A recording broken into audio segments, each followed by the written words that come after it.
HearSpurgeon.com. A Charles Spurgeon Podcast.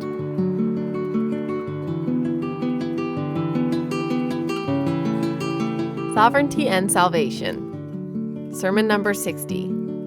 Delivered on Sunday morning, January 6th, 1856 by Charles Spurgeon at New Park Street Chapel, Southwark.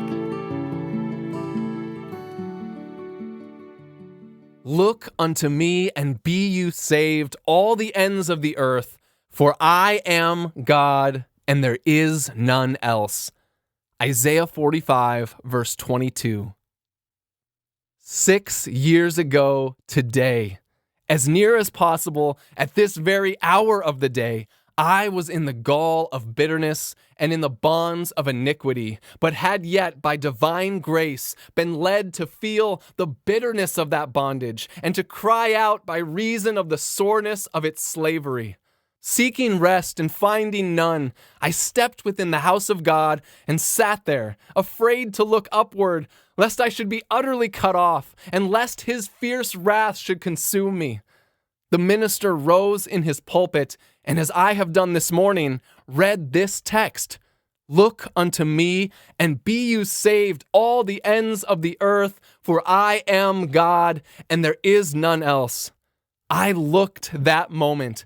The grace of faith was vouchsafed to me in the self-same instant, and now I think I can say with truth, ere since by faith I saw the stream, his flowing wounds supply.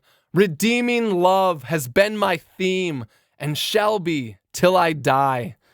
I shall never forget that day while memory holds its place, nor can I help repeating this text whenever I remember that hour when first I knew the Lord. How strangely gracious, how wonderfully and marvelously kind that he who heard these words so little time ago for his own soul's profit should now address you this morning as his hearers from the same text, in the full and confident hope that some poor sinner within these walls may hear the glad tidings of salvation for himself also, and may today, on this 6th of January, be turned from darkness to light and from the power of Satan unto God.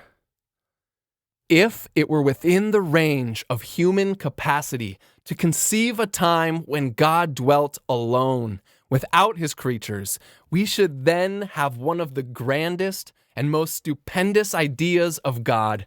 There was a season when as yet the sun had never run his race, nor commenced flinging his golden rays across space to gladden the earth. There was an era when no stars sparkled in the firmament, for there was no sea of azure in which they might float. There was a time when all that we now behold of God's great universe was yet unborn, slumbering within the mind of God, as yet uncreated and non-existent.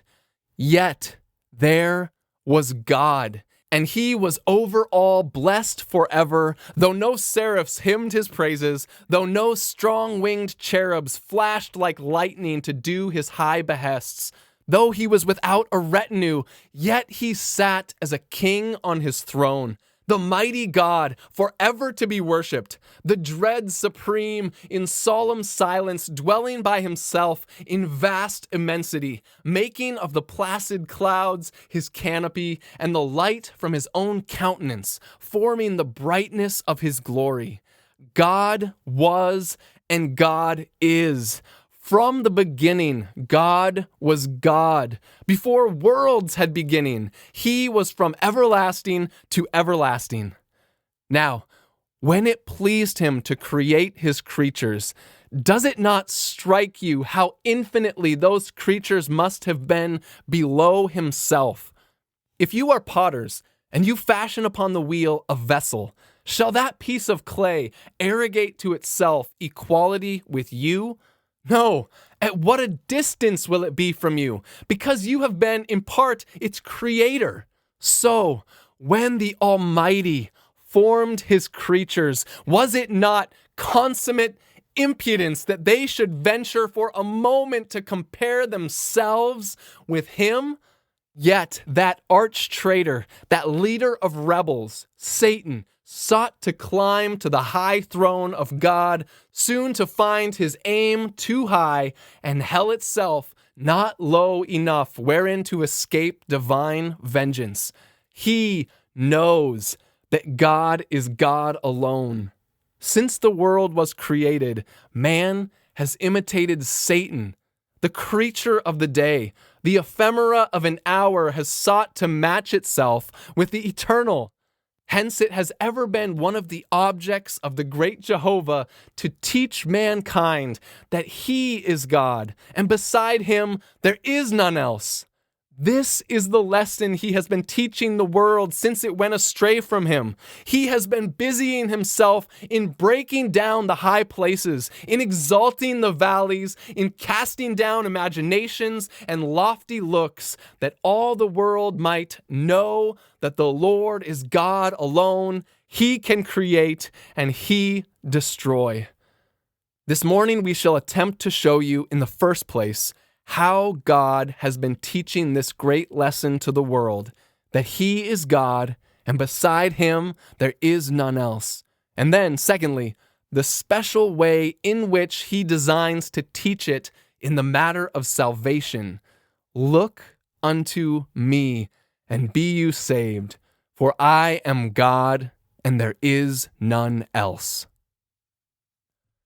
First then, how has God been teaching this lesson to mankind?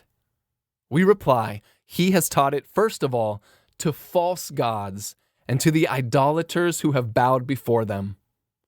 Man, in his wickedness and sin, has set up a block of wood and stone to be his maker and has bowed before it.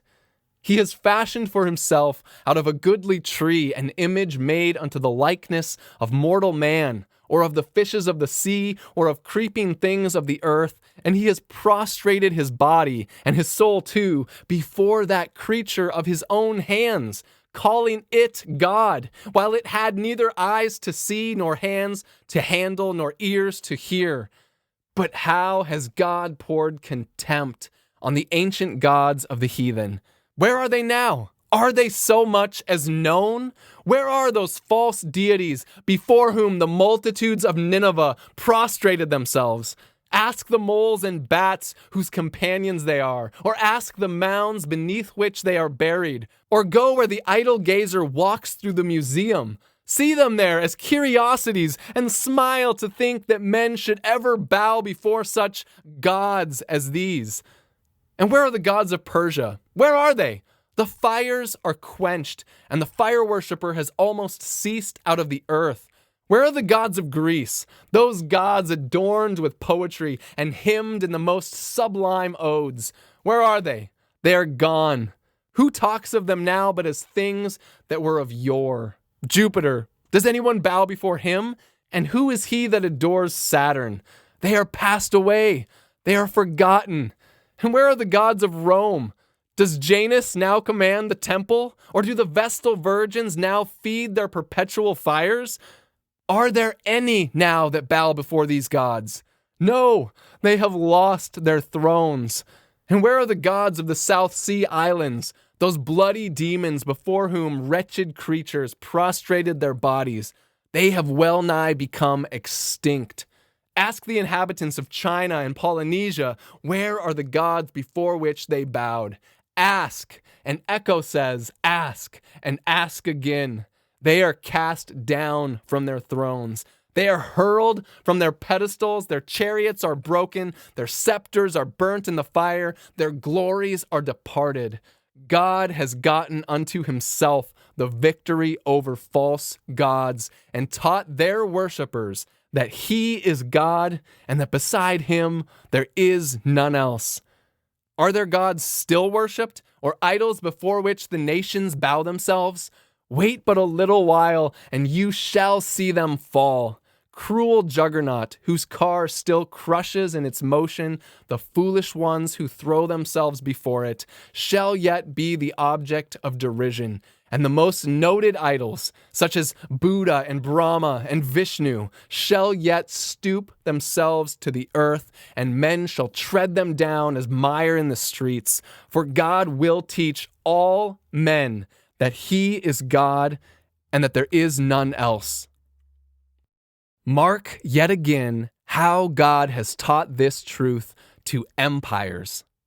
Empires have risen up and have been the gods of the era. Their kings and princes have taken to themselves high titles and have been worshipped by the multitude. But ask the empires whether there is any besides God. Do you not think you hear the boasting soliloquy of Babylon? I sit as a queen and am no widow. I shall see no sorrow. I am God and there is none beside me. And do you think now, if you walk over ruined Babylon, that you will meet anything save the solemn spirit of the Bible, standing like a prophet, gray with age, and telling you that there is one God, and that beside him there is none else?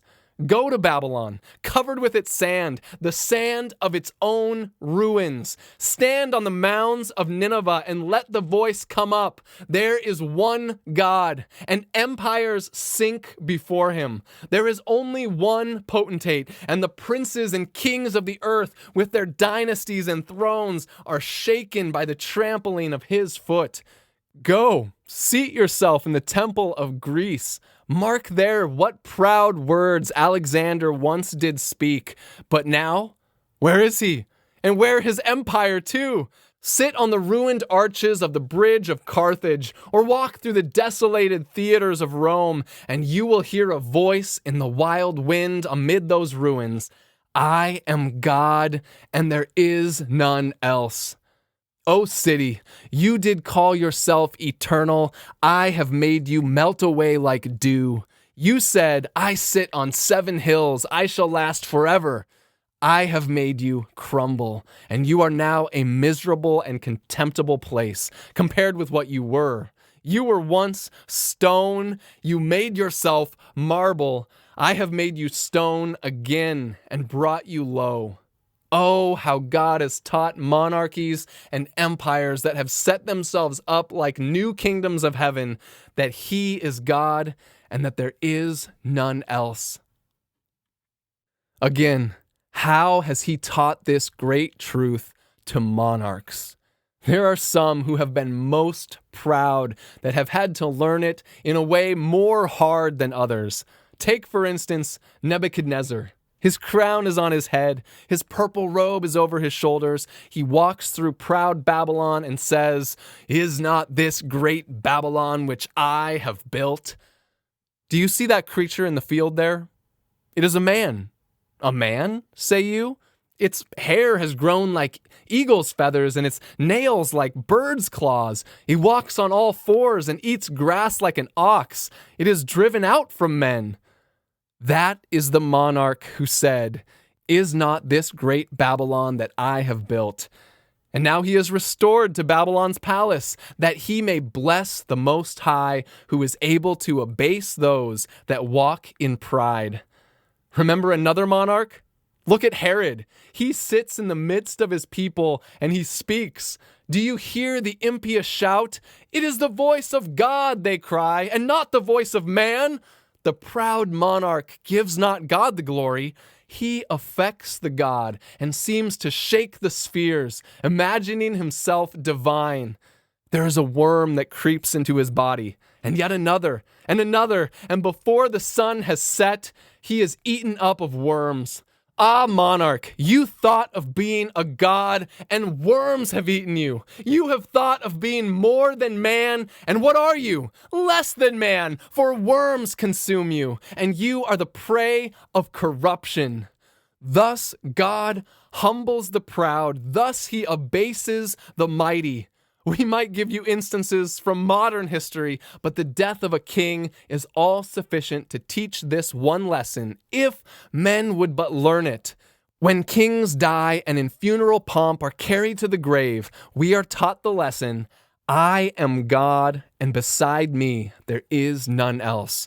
When we hear of revolutions and the shaking of empires, When we see old dynasties tremble and gray-haired monarchs driven from their thrones, then it is that Jehovah seems to put his foot upon land and sea, and with his hand uplifted cries, "Hear, you inhabitants of the earth, you are but grasshoppers.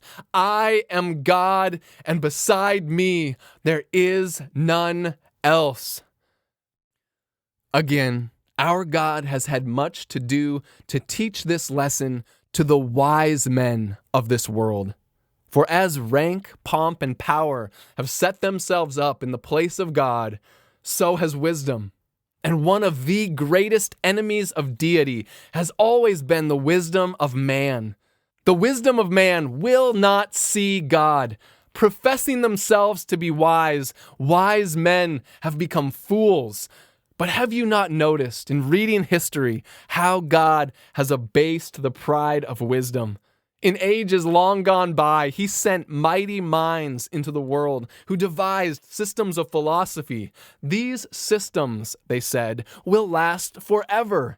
Their pupils thought them infallible and therefore wrote their sayings on enduring parchment, saying, "This book will last forever. Succeeding generations of men will read it, and to the last man that book shall be handed down as the epitome of wisdom."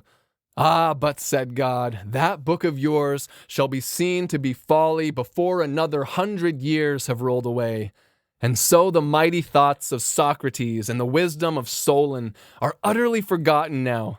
And could we hear them speak, the simplest child in our school would laugh to think that he understands more of philosophy than they. But when man has found the vanity of one system, his eyes have sparkled at another. If Aristotle will not suffice, here is Bacon. Now I shall know everything. And he sets to work and says that this new philosophy is to last forever. He lays the stones with fair colors, and he thinks that every truth he piles is a precious, imperishable truth. But alas, another century comes, and it is found to be wood, hay, and stubble. A new sect of philosophers rise up who refute their predecessors. So too, we have wise men in this day, wise secularists and so on, who fancy that they have obtained the truth. But within another 50 years, and mark that word, this hair shall not be silvered over with gray until the last of that race shall have perished, and that man shall be thought a fool that was ever connected with such a race. Systems of infidelity pass away like dewdrops before the sun, for God says, "I am God, and beside me there is none else." This Bible is the stone that shall break in powder philosophy. This is the mighty battering ram that shall dash all systems of philosophy in pieces. This is the stone that a woman may yet hurl upon the head of every Abimelech, and he shall be utterly destroyed. O Church of God, fear not. You shall do wonders. Wise men shall be confounded, and you shall know, and they too, that he is God, and that beside him there is none else. Surely, says one, the Church of God does not need to be taught this. Yes, we answer, she does, for of all beings, those whom God has made the object of his grace are perhaps the most apt to forget this cardinal truth, that he is God and that beside him there is none else. How did the church in Canaan forget it? When they bowed before other gods, and therefore he brought against them mighty kings and princes and afflicted them sore. How did Israel forget it? And he carried them away captive into Babylon. And what Israel did in Canaan and in Babylon, that we do now.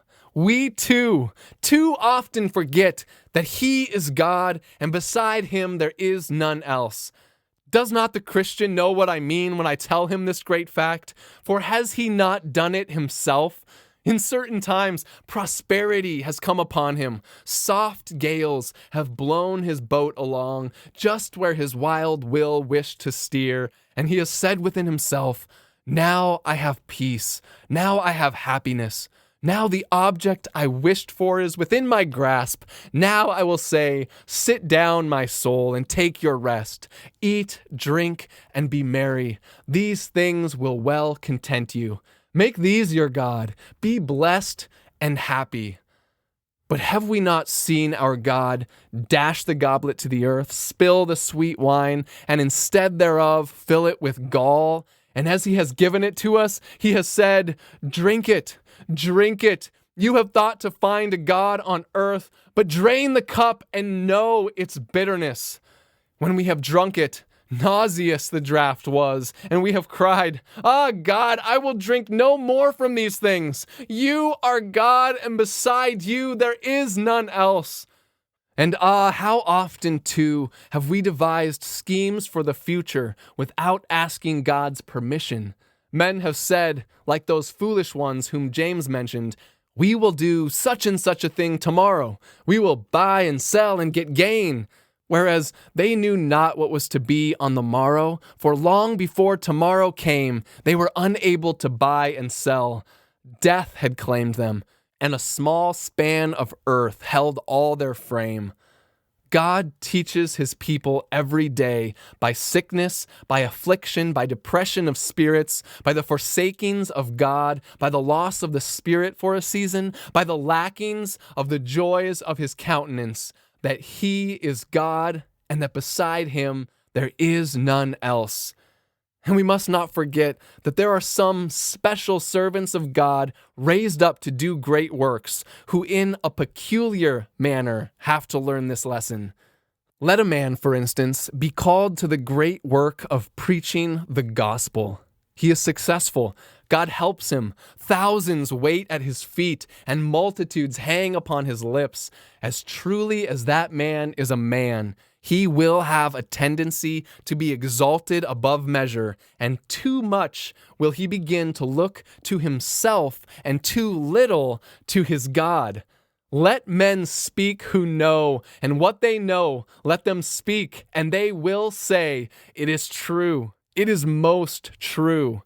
If God gives us a special mission, we generally begin to take some honor and glory to ourselves. But in the review of the eminent saints of God, have you never observed how God has made them to feel that he was God and beside him there was none else?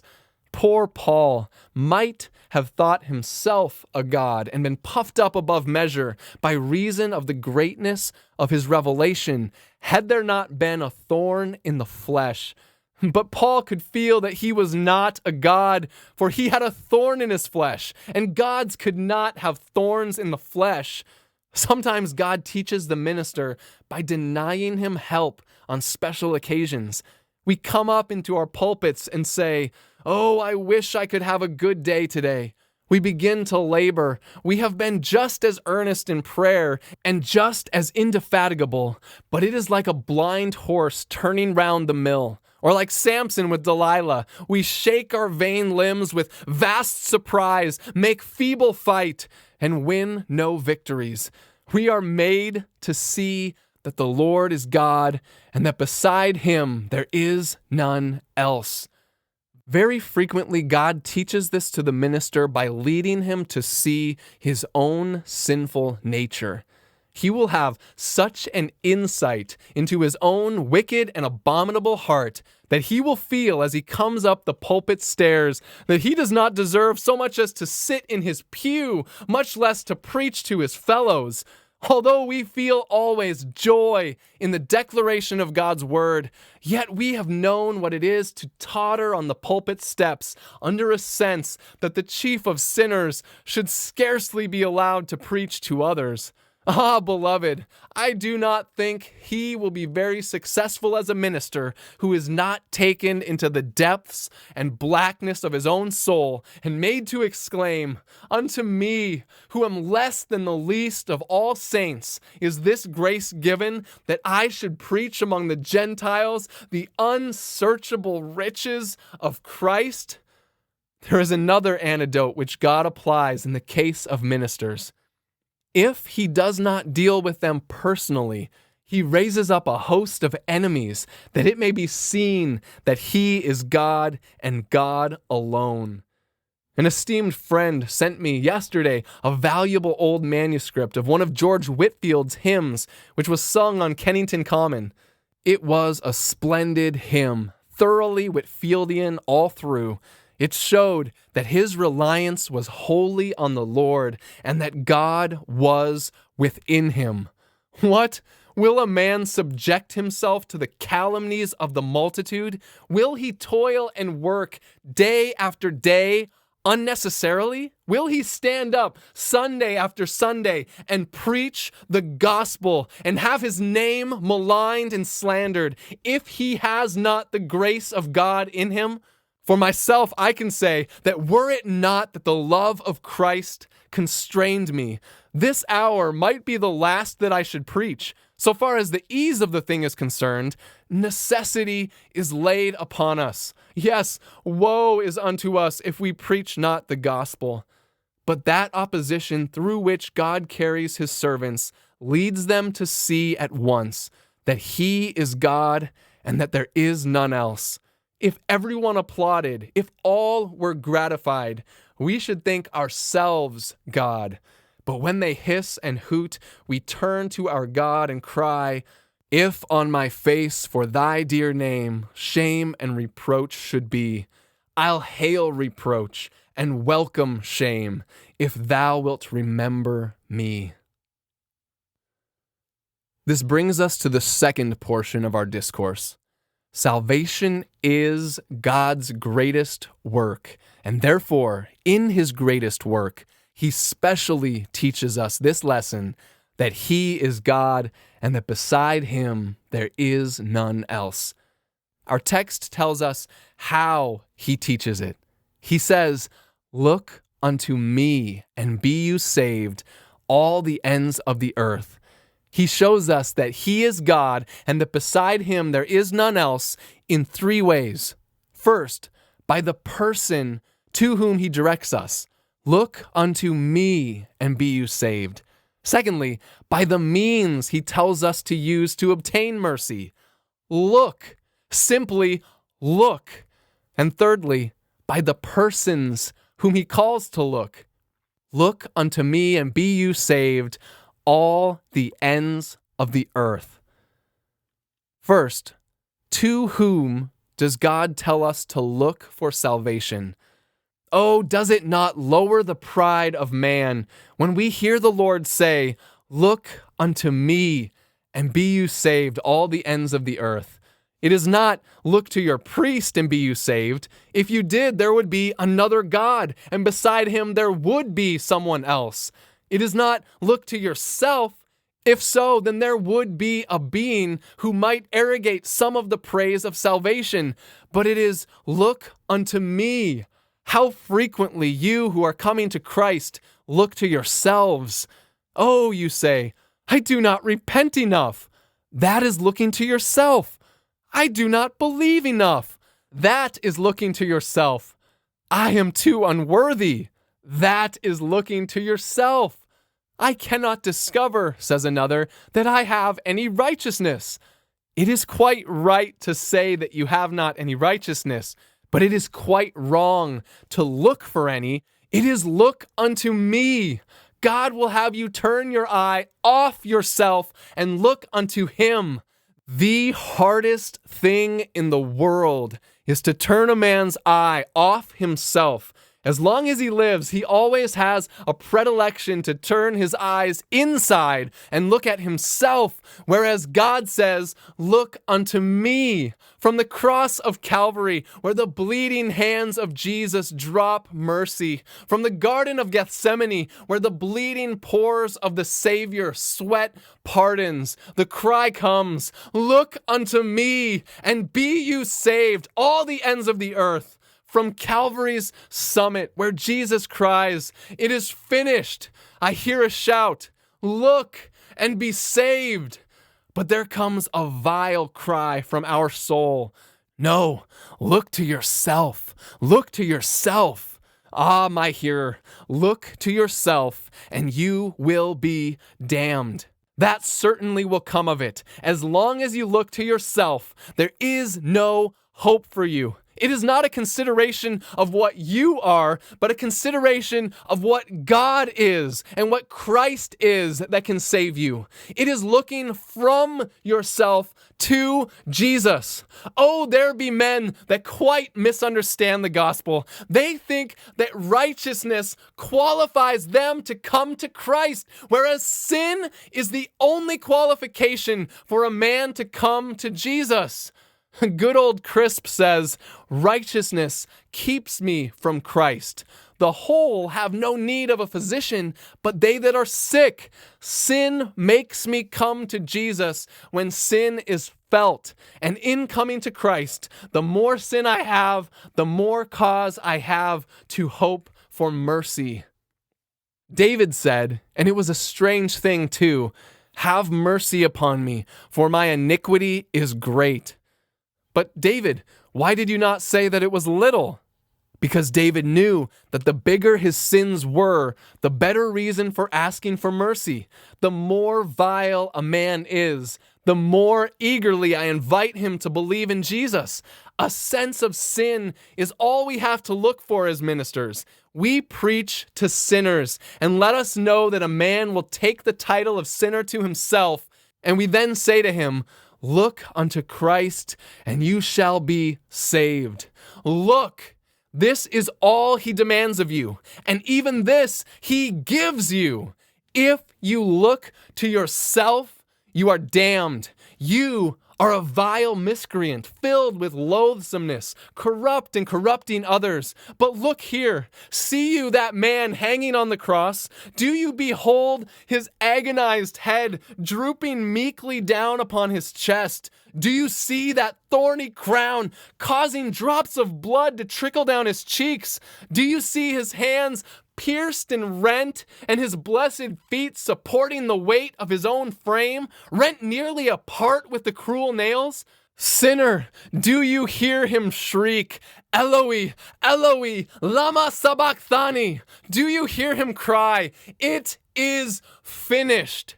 Do you mark his head hang down in death? See you that side pierced with the spear, and the body taken from the cross? Oh, come near. Those hands were nailed for you. Those feet gushed gore for you. That side was opened wide for you. And if you want to know how you can find mercy, there it is. Look unto me. Look no longer to Moses. Look no longer to Sinai. Come here and look to Calvary, to Calvary's victim, and to Joseph's grave. And look yonder to the man who near the throne sits with his Father, crowned with light and immortality. Look, sinner, he says this morning to you, look unto me and be you saved.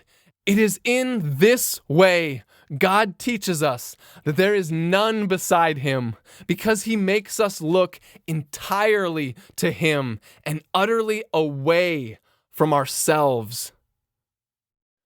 But the second thought is the means of salvation. It is look unto me and be you saved. You have often observed, I am sure, that many people are fond of an intricate worship, an involved religion, one they can hardly understand. They cannot endure worship so simple as ours. They must have a man dressed in white and a man dressed in black. Then they must have what they call an altar and a chancel. After a little while, that will not suffice, and they must have flower pots and candles. The clergyman then becomes a priest, and he must have a variegated dress with a cross on it. So it goes on. What is simply a plate becomes a paten, and what was once a cup becomes a chalice. And the more complicated the ceremonies are, the better they like them. They like their ministers to stand like a superior being. The world likes a religion they cannot comprehend. But have you never noticed how gloriously simple the Bible is? It will not have any of your nonsense. It speaks plain and nothing but plain things. Look, there is not an unconverted man who likes this. Look unto Christ and be you saved. No, he comes to Christ like Naaman to Elijah. And when it is said, "Go, wash in Jordan," he replies, "I truly thought he would come and put his hand on the place and call on the name of his God. But the idea of telling me to wash in Jordan, what a ridiculous thing. Anybody could do that." If the prophet had bidden him to do some great thing, would he not have done it? Ah, certainly he would. And if this morning I could preach that anyone who walked from here to Bath without his shoes and stockings, or did some impossible thing, should be saved, you would start off tomorrow morning before breakfast. If it would take me 7 years to describe the way of salvation, I am sure you would all long to hear it. If only one learned doctor could tell the way to heaven, how would he be run after? And if it were in hard words, with a few scraps of Latin and Greek, it would be all the better. But it is a simple gospel that we have to preach. It is only, look. Ah, say you, is that the gospel? I shall not pay any attention to that. But why has God ordered you to do such a simple thing? Just to take down your pride and show you that he is God and that beside him there is none else. Oh, mark how simple the way of salvation is. It is look, look, look, 4 letters and 2 of them alike. Look unto me and be you saved, all the ends of the earth. Some divines want a week to tell you what you are to do to be saved, but God the Holy Spirit only wants 4 letters to do it. Look unto me and be you saved, all the ends of the earth. How simple is the way of salvation, and oh, how instantaneous. It takes us some time to move our hand, but a look does not require a moment. So a sinner believes in a moment, and the moment that sinner believes and trusts in his crucified God for pardon, at once he receives salvation in full through his blood. There may be one who came in here this morning unjustified in his conscience that will go out justified rather than others. There may be some here, filthy sinners one moment, pardoned the next. It is done in an instant. Look, look, look, and how universal it is. Because wherever I am, however far off, it just says, look. It does not say I am to see. It only says, look. If we look on a thing in the dark, we cannot see it. But we have done what we were told. So if a sinner only looks to Jesus, he will save him. For Jesus in the dark is as good as Jesus in the light. And Jesus, when you cannot see him, is as good as Jesus when you can. It is only look. Ah, says one, I have been trying to see Jesus this year, but I have not seen him.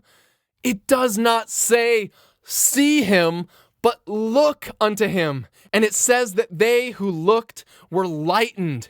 If there is an obstacle before you and you only look in the right direction, it is sufficient. Look unto me. It is not seeing Christ so much as looking after him, the will after Christ, the wish after Christ, the desire after Christ, the trusting in Christ, the hanging on Christ. That is what is wanted. Look, look, look. Ah, if the man bitten by the serpent had turned his sightless eyeballs towards the brazen serpent, though he had not seen it, he would still have had his life restored. It is looking, not seeing, that saves the sinner. We say again how this humbles the man.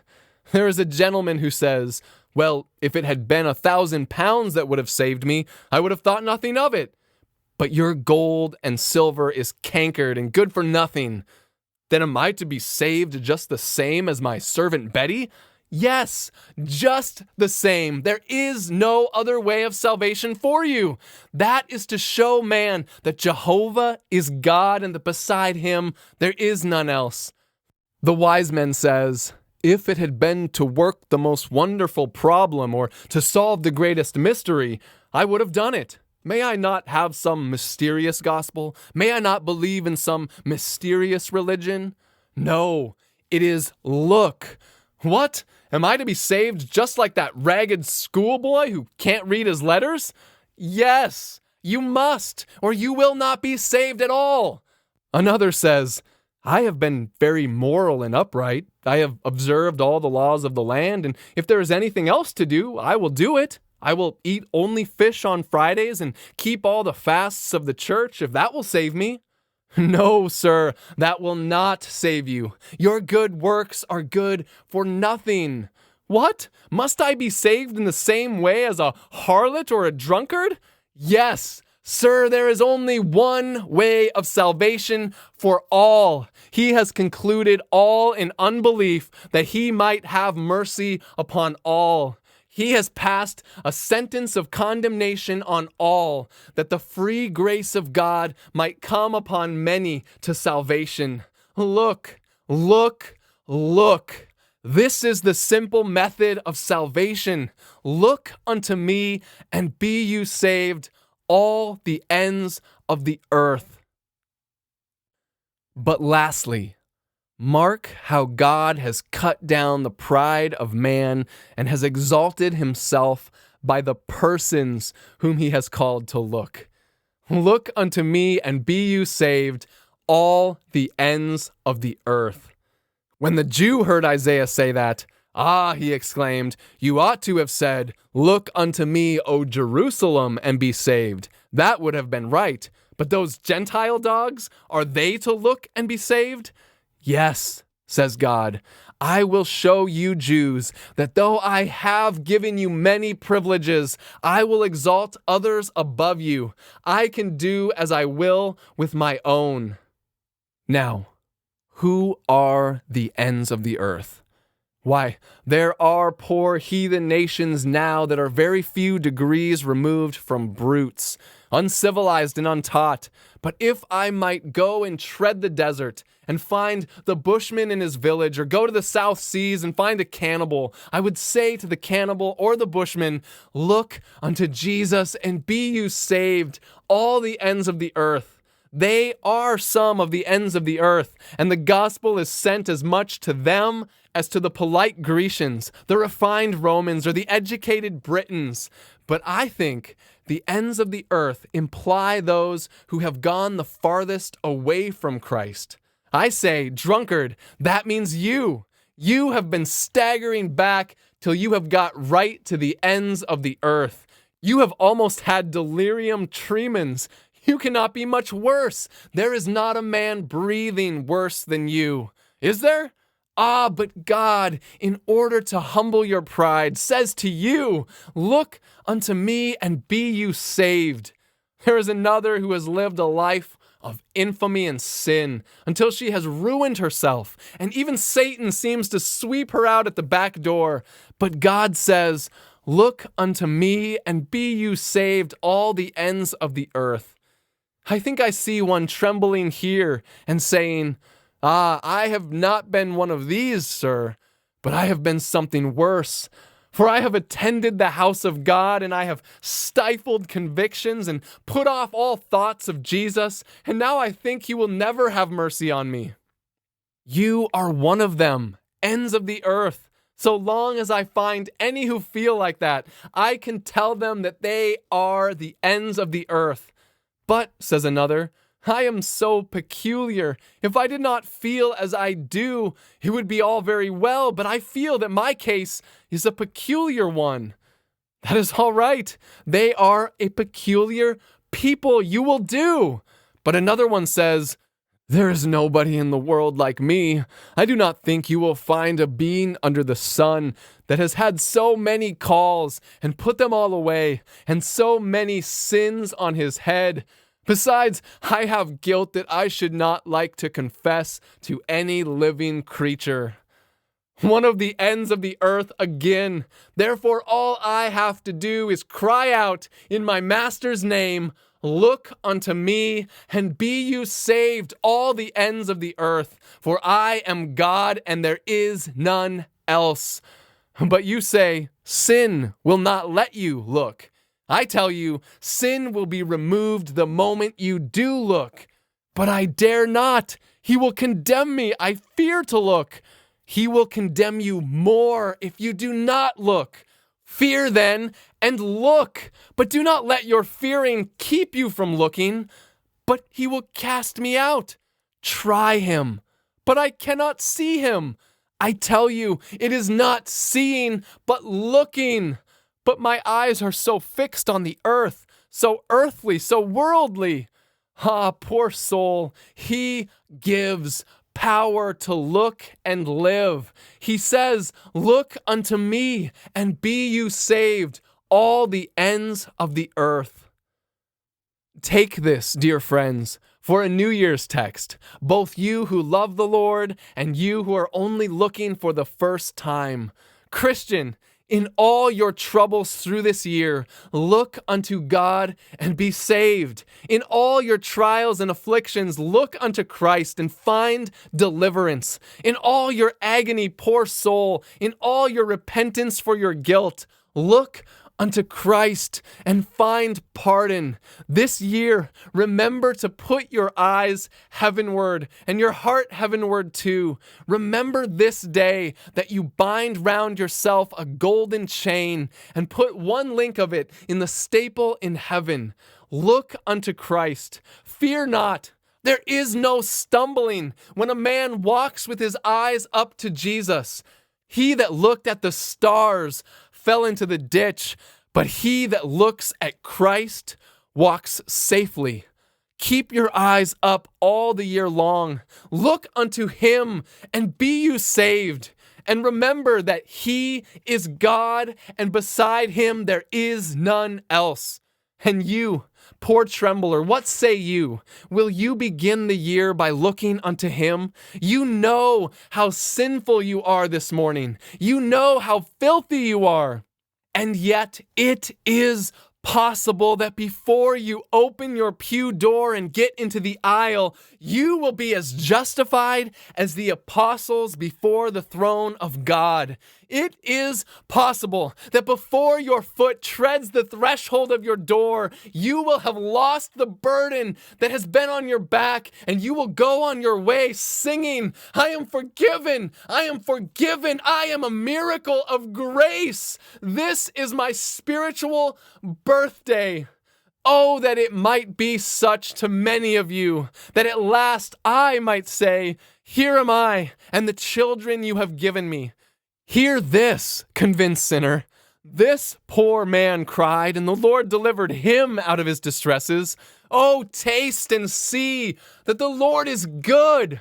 Now believe on him. Now cast your guilty soul upon his righteousness. Now plunge your black soul into the bath of his blood. Now put your naked soul at the door of the wardrobe of his righteousness. Now seat your famished soul at the feast of plenty.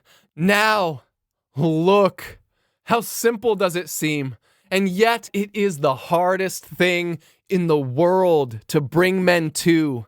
They never will do it till constraining grace makes them. Yet there it is. Look, go away with that thought. Look unto me and be you saved, all the ends of the earth, for I am God and there is none else. Thank you for listening to this sermon originally preached by Charles Spurgeon. Some of the older language has been updated. Please visit us at hearspurgeon.com, where you can find a PDF version of the original manuscript as well as many other resources. Feel free to duplicate and distribute this material, but please do not charge anyone for it or in any way alter the content without permission. You can support this ministry by subscribing, liking, following, sharing, and leaving us positive reviews. Most importantly, please join with us in praying that God would use these sermons to both save those who are lost and impassion his people for his glory.